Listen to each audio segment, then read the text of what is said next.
gagné, pourrait-on dire, ce tirage au sort? C'est vous qui concluez en premier.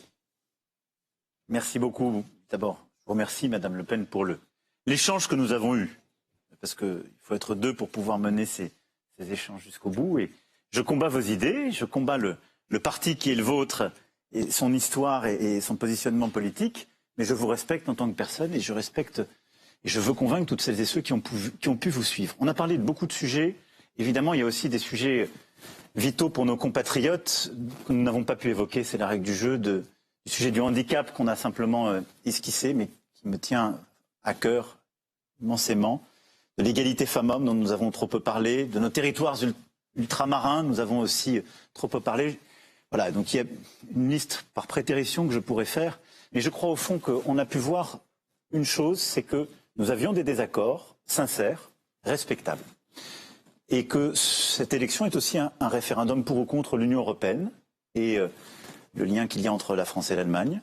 Un référendum pour ou contre une ambition écologique, parce que nous ne partageons pas du tout les choses en la matière. Un référendum pour ou contre la laïcité, la fraternité en République, quand on vous a entendu défendre ce que vous avez défendu sur le voile.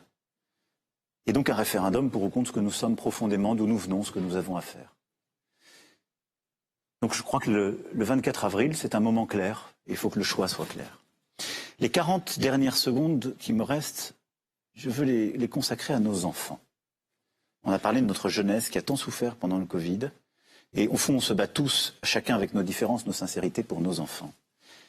Et moi, l'une des choses qui m'importe le plus, si les Françaises et les Français me font confiance, c'est de continuer à leur bâtir un monde meilleur à travers toutes les politiques que j'ai défendues, mais aussi de mieux les protéger. Et la protection de l'enfance sera au cœur des 5 années qui viennent. Leur solitude, parfois leurs doutes, leur difficulté à vivre dans ce monde de plus en plus incertain, je crois, doit être au cœur de nos combats politiques.